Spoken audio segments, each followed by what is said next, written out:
और सती देवी देख रही है कि आकाश में से विमान जा रहे हैं, भव्य दिव्य यज्ञ चल रहा है, सुंदर तैयारियां चल रही है, सारे देवी देवता ऋषि मुनि सारे लोग वहां पर जमा हो चुके हैं और आकाश में से देवता भी जा रहे हैं।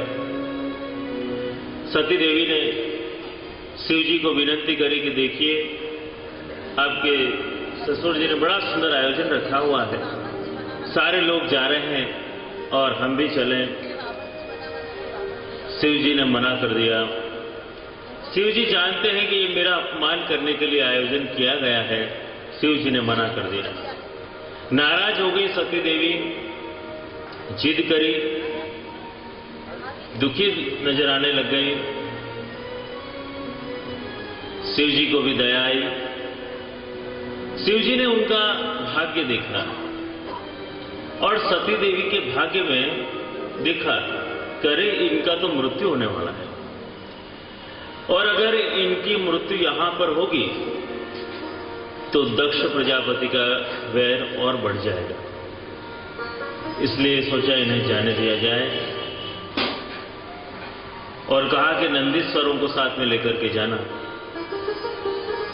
और नंदीश्वरों को साथ में लेकर के जब यज्ञ मंडप में पहुंचे,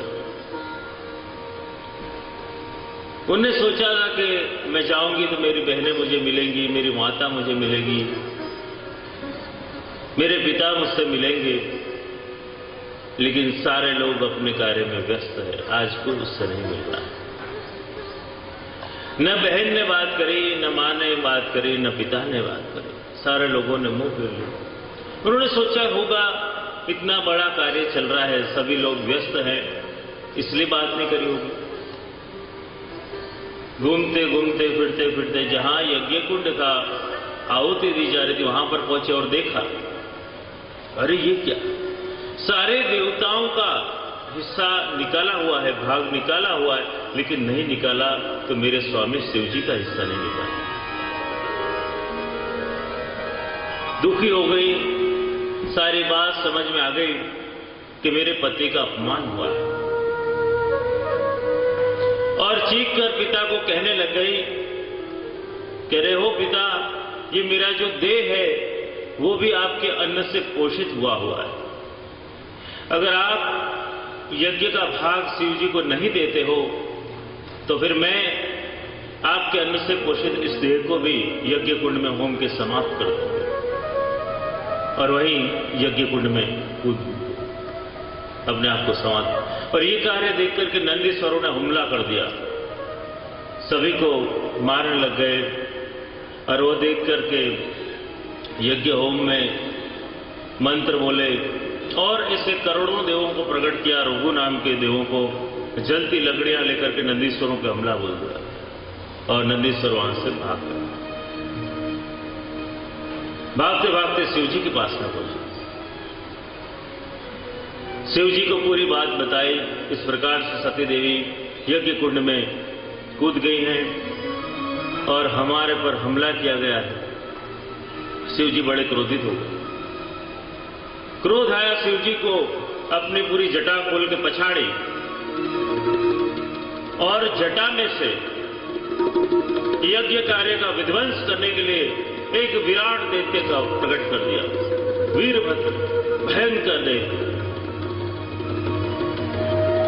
उसके चलने पर पृथ्वी भी कांपने लगी, ऐसा भयंकर दैत्य प्रकट हो गया और जाकर के पूरा यज्ञ कार्य में सबको पकड़ पकड़ के सबका विध्वंस कर दिया। दक्ष प्रजापति को पकड़ा, उसका भी सिर विच्छेदन कर दिया, सब कुछ समाप्त कर दिया।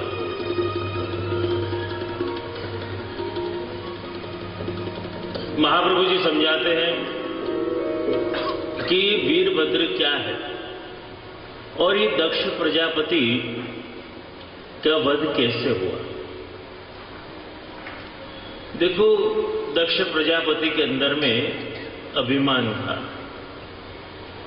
और वो अपने अहंकार से मरा था और वो अहंकार का एक भाग थोड़ा सा सती देवी में भी रह गया था और उन दोनों ने अंत समय में शिव जी को याद किया और वो जो अहंकार था, अंत समय में शिव जी को याद किया तो अहंकार शिव जी के मस्तक पर आ गया। अहंकार का रहने का स्थान मस्तक है और शिव जी जो है वो अहंकार रखते ही नहीं है। उन्होंने अपनी जटा खोले, अहंकार को पछाड़ा और दक्ष अपने ही अहंकार से मरा। वीरभद्र उसी के अहंकार का प्रागट्य था और अपने ही अहंकार से वो मर गया।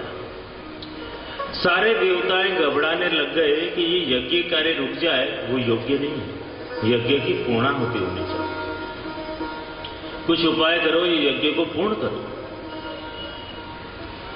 अब दक्ष प्रजापति का तो मस्तक है नहीं, तो कैसे किया जाए? शिव जी को ही विनती करी, अब आप ही कुछ उपाय करो और यज्ञ की पूर्णाहुति करवाओ।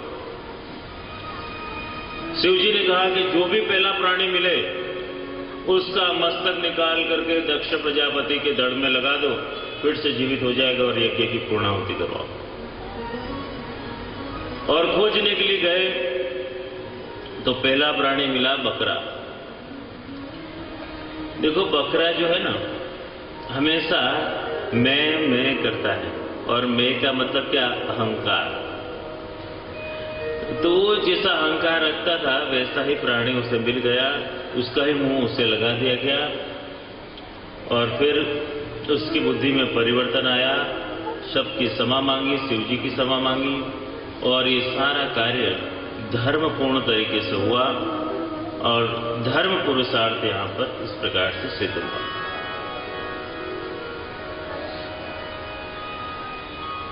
देखो, जब हम अहंकार रखते हैं तब जो हमें लाभ मिलने वाला होता है वो लाभ नहीं मिलता, हमें भगवान से अंतराय हो जाता है। इसलिए जीव को कभी भी अपने अंतर में अहंकार नहीं रखना चाहिए। देखो, एक राजा के दरबार में एक आदमी बकरा लेकर गया और उसने ऐसी शर्त रखी कि राजन, मेरा जो बकरा है उसे आपके दरबार में से कोई भी तृप्त कर दे तो मैं उसे इनाम दूंगा।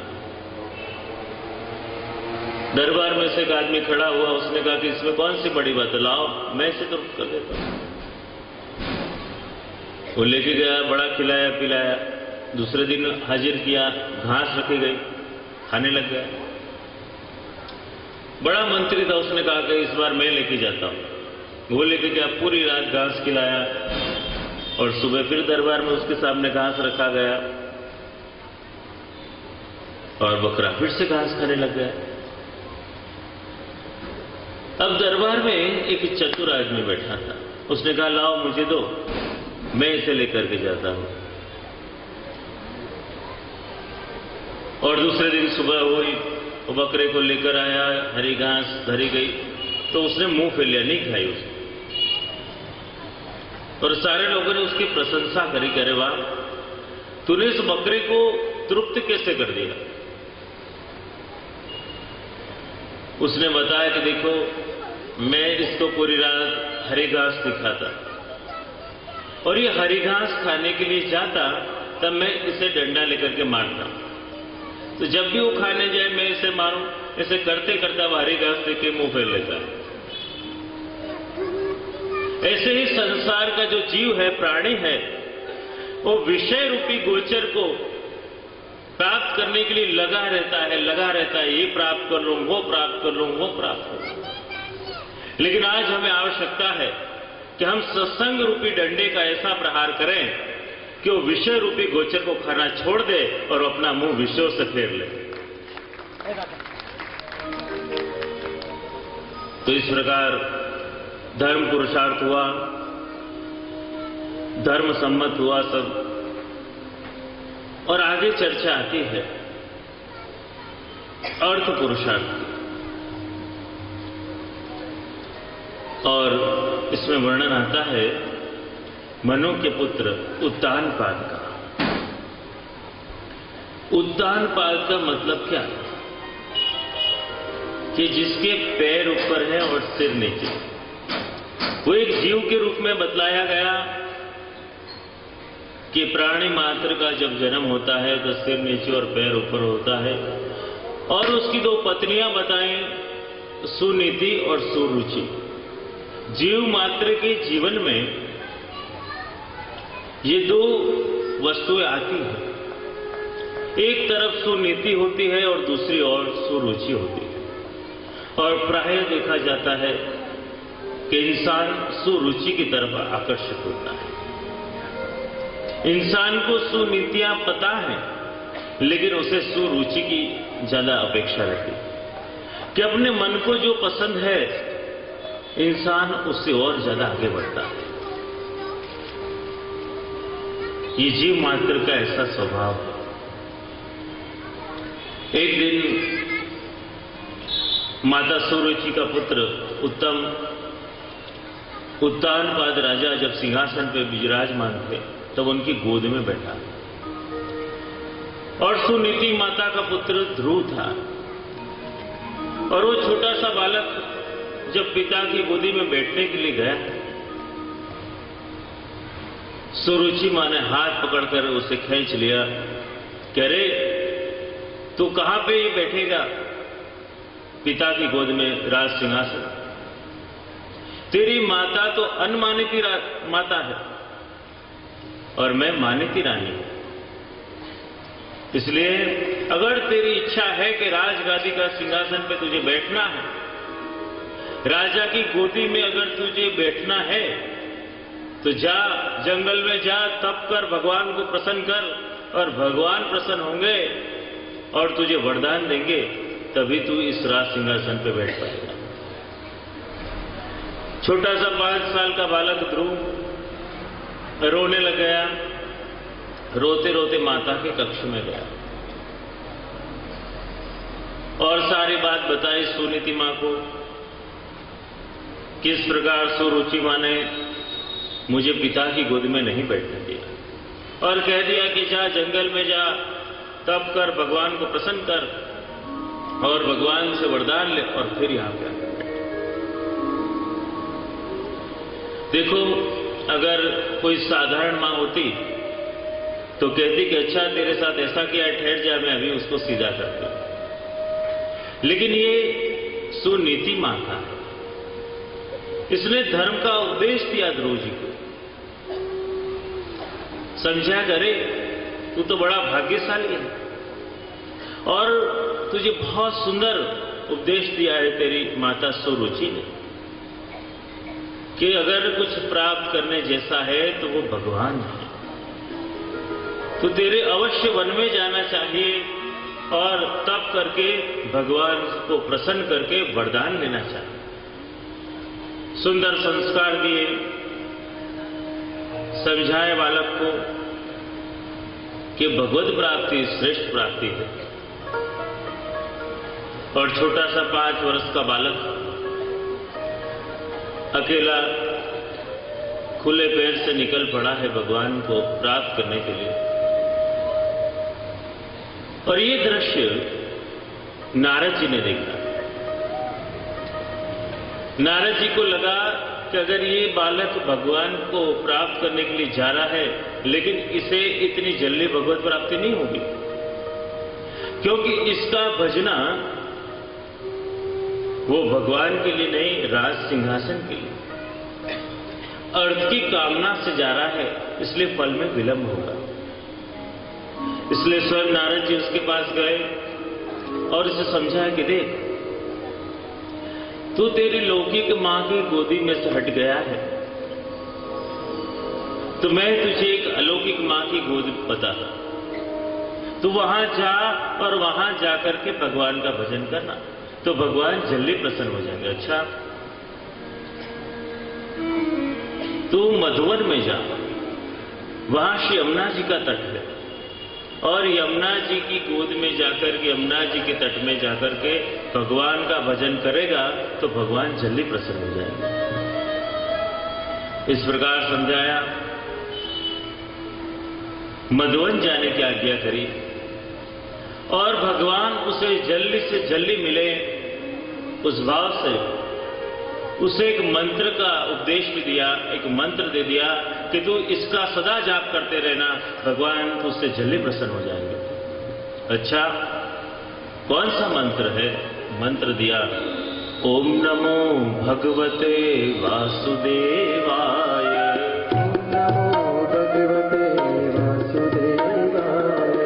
ओम नमो भगवते वासुदेवाय। ओम नमो भगवते वासुदेवाय। वासुदेवाय प्रभु कृष्णचंद्राय। वासुदेवाय प्रभु कृष्णचंद्राय। वासुदेवाय प्रभु कृष्णचंद्राय।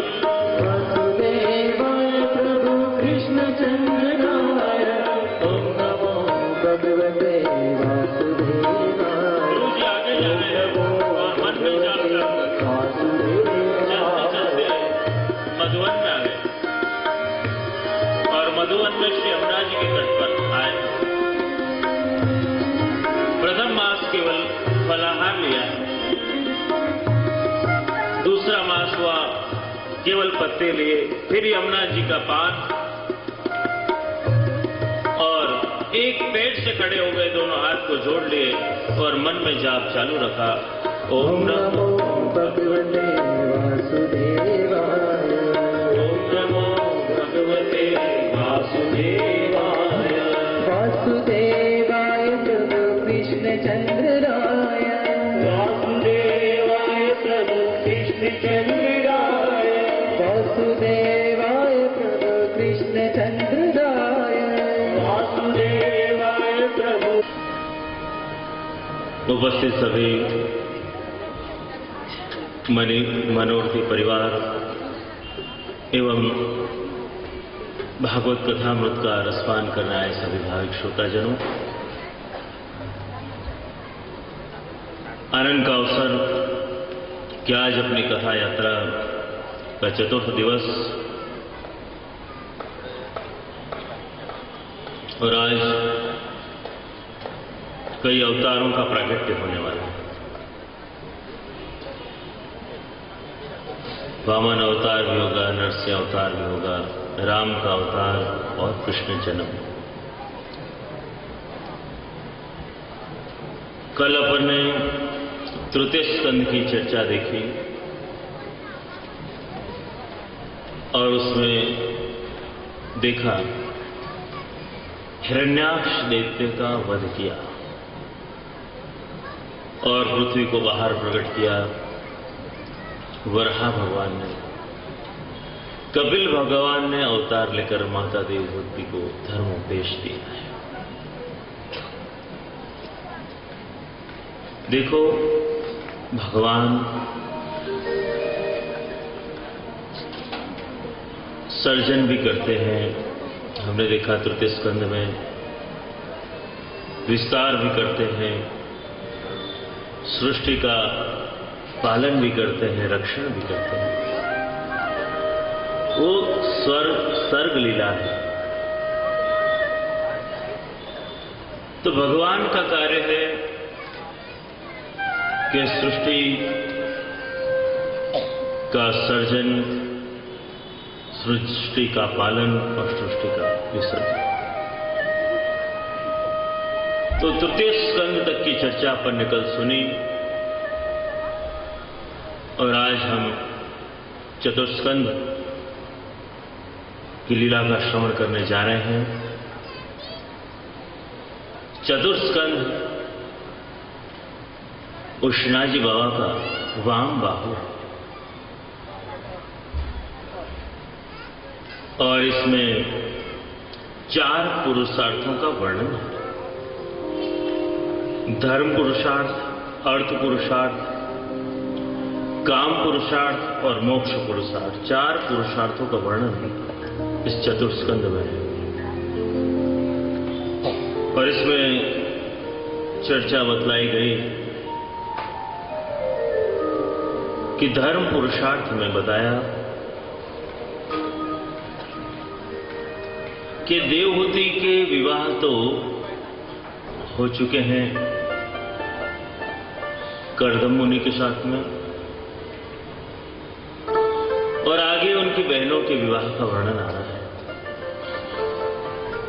3 बहनें हैं। आकृति के विवाह हुए रुचि ऋषि के साथ में, और प्रसूति के विवाह होंगे अब।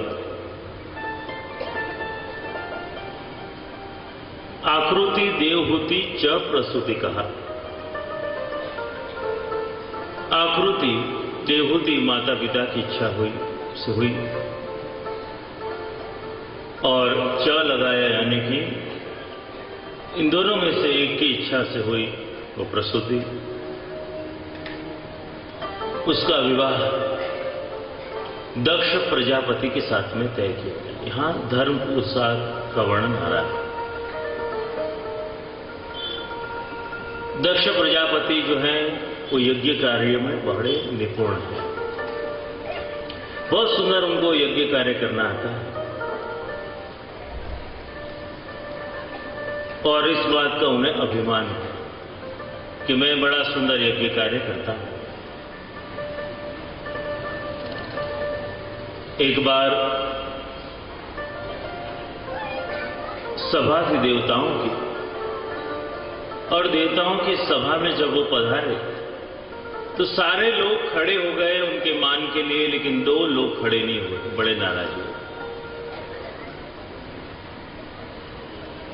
एक तो ब्रह्मा जी और दूसरे शिव जी। उन्हें ब्रह्मा जी का तो इतना दुख नहीं हुआ, क्योंकि ब्रह्मा जी जो हैं वो तो पिता हैं, लेकिन शिव जी जो हैं वो मेरे जमाई हैं, फिर भी मेरा मान नहीं किया। दक्ष प्रजापति के 16 कन्या थी, और उसमें से एक सती कन्या थी, उसका विवाह शिव जी के साथ में हुआ,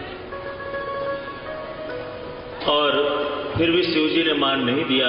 बड़े दुखी हो गए, क्रोधित हो गए शिव जी पर, और भरी सभा में घोषणा करी कि अब से कोई भी यज्ञ कार्य में शिव जी का भाग नहीं निकालेंगे। सारे लोगों में धर्म संकट हो गया कि यज्ञ अगर करते हैं और शिव जी का भाग नहीं निकालते तो शिव जी का अपमान हो जाता है, और यज्ञ करके शिव जी का भाग नहीं निकालें तब भी मुश्किल, और यज्ञ नहीं करें तब भी मुश्किल। लोगों ने भयभीत होकर के यज्ञ कार्य करना ही बंद कर दिया कि एक तरफ से दक्ष प्रजापति का प्रकोप होगा, दूसरी तरफ से शिव जी नाराज होंगे। सब कार्य बंद हो गए। नाराज हुए प्रजापति। उन्होंने सोचा कि उनका अपमान करने के लिए मैं स्वयं ही भव्य यज्ञ का आयोजन करता हूं, और सारे लोगों को निमंत्रण दूंगा, केवल एक शिव जी को ही न्योता नहीं दूंगा। ऐसा किया उन्होंने। भव्य यज्ञ का आयोजन किया है, भव्य तैयारियां की है, सुंदर सजावट करिए, सारे देवताओं को आमंत्रण दिया है, ऋषि मुनियों को बुलाया है, लेकिन नहीं बुलाया।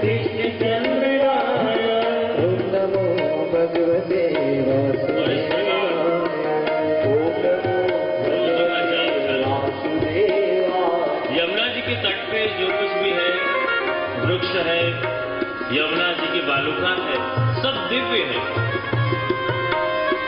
यहां तक कि यमुना जी के तट पे जो पक्षी हैं, शुक, मयूर, हंसा आदि, वो भी कायिक, वाचिक, मानसिक सेवा कर रहे हैं। दिव्य वातावरण है। वृक्ष भी अपने पुष्प यमुना जी में पधरा करके अपनी सेवा अर्पित करते हैं, और जो बालुका है वो भी दिव्य है। देखो, एक बार एक मुसाफिर यमुना जी के तट पे से जा रहा था। उसने देखा कि यमुना जी के तट पे कई दैत्य आनंद किलोल कर रहे हैं। उसे बड़ा आश्चर्य हुआ कि ये दैत्य यहां पे क्या कर रहे हैं। उसने एक महात्मन से पूछा कि कृपा करके समझाओ कि ये दैत्य कौन है। तब उन्होंने आज्ञा करी कि देखो, अभी एक पापी पुरुष आने वाला है, उसने बड़े पाप किए हैं, और थोड़ी ही देर में उसका वध होगा, और वो इनकी टोली में मिलने वाला है, इसलिए आनंद कर रहे हैं। उन्होंने दिखाया कि देखो, दूर से आ रहा है वो व्यक्ति, इसने बड़े अपराध किए हैं।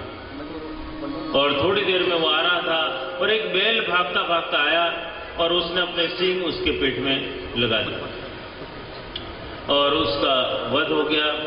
लेकिन आश्चर्य की बात ये हुई कि मर के उसकी अधोगति नहीं हुई, लेकिन उसका उद्धार हो गया।